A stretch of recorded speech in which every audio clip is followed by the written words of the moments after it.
Greater సిటీలో Musi river బెడ్లోని ఇండ్ల కూల్చివేత కొనసాగుతోంది.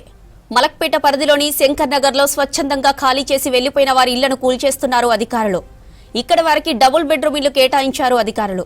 దీంతో ఇండ్లలోని సామాగ్రి, ఇతర ఫర్నిచర్ను వాహనాల్లో తీసుకుని డబుల్ బెడ్రూమ్ ఇండ్లకు షిఫ్ట్ అవుతున్నారు.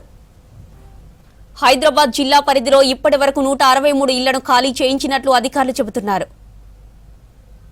మూసీ రివర్ బెడ్ లో ఇండ్ల తొలగింపుకు సంబంధించిన మరిన్ని అప్డేట్స్ శ్రవణ్ లైవ్ లో అందిస్తారు. శ్రవణ్, ఎన్ని ఇండ్లను తొలగించారు?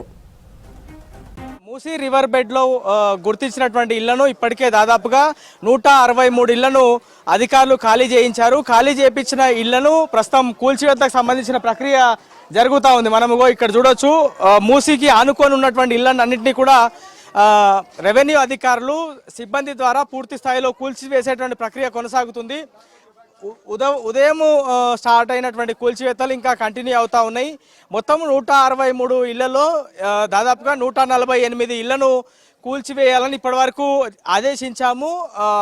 ఇవన్నీ పూర్తయిన తర్వాత మిగిలిన ఇళ్లను కూడా కూల్చేసేటువంటి ప్రక్రియ కొనసాగుతుంది అనేది అధికారులు చెప్పేటువంటి ప్రయత్నం చేశారు. మనము ఇతల వైపు గమనిస్తే క్లియర్గా ఆర్బిఎక్స్ మనం ఇక్కడ ఇక్కడ ఇక్కడ ఇక్కడ గమనిస్తే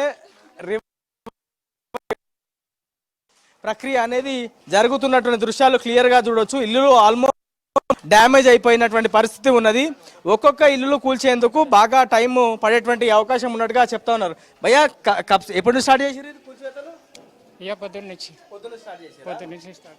ఎన్ని ఇల్లు కూల్చారు ఇప్పటి వరకు?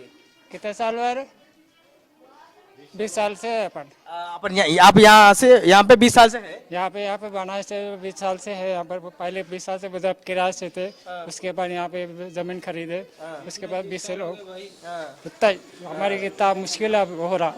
ये अब अचानक खाली करो तो हम घर वाले कहाँ जाना, मकानदार कहाँ जाना ऐसा। तो अब आपको ये घर वालों को डबल बेडरूम दे रहे डबल बेडरूम दे रहे मगर सहूलत नहीं है उसमें। क्या है?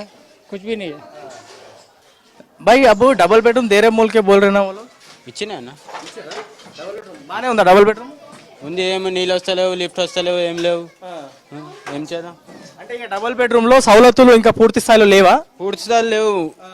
మజ్బూరి ఉన్న వాళ్ళు ఉండొచ్చు, మనం పోయి ఎప్పుడు ఉండలేము, అక్కడ ఉండలేము. డబుల్ బెడ్రూమ్లు గతంలో మస్తు కట్నం అనేది చెప్పిన ఫ్లోర్ లో దొరికినాయి నాకు. అక్కడ పై వరకు పోతే కాళ్ళు వస్తుంది మొత్తం, అక్కడ పోలేము మనం. ఇప్పుడు ఇక్కడ ఎన్ని ఇల్లులు ఉన్నాయి ఇక్కడ? ఇవి ఇవి అన్ని నాకు ఈ 2 రూమ్ ఉంది, హాల్ ఉంది. మీరు ఎంతమంది బ్రదర్స్? మా బ్రదర్ ఇంకా 2 ఉంది. ఇప్పుడు ఇక్కడ ఉన్న వాళ్ళందరూ మీ ఫ్యామిలీయేనా? మా ఫ్యామిలీ. మాట్లాడతారన్నా ఒకసారి మాట్లాడదాం మనం. ఇక్కడ కూర్చున్నటువంటి వాళ్ళందరూ కూడా ఈ ఫ్యామిలీకి సంబంధించిన వారే.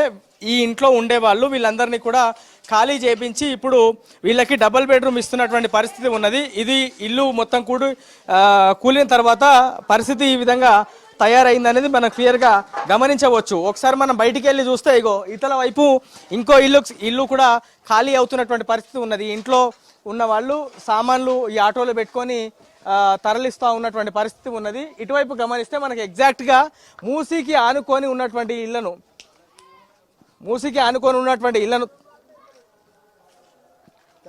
ఇక్కడ కూల్చివేసినటువంటి పరిస్థితి మనం క్లియర్గా గమనించవచ్చు. సో మూసీ పక్కనే ఉంది అనేది మనం ఈ దృశ్యాలు చూస్తే క్లియర్గా అర్థమవుతుంది. సో అధికారులు చెప్తున్నటువంటి లెక్క ప్రకారం ఏంటంటే ఇప్పటి వరకు 163 ఇళ్లను ఖాళీ చేయించాము.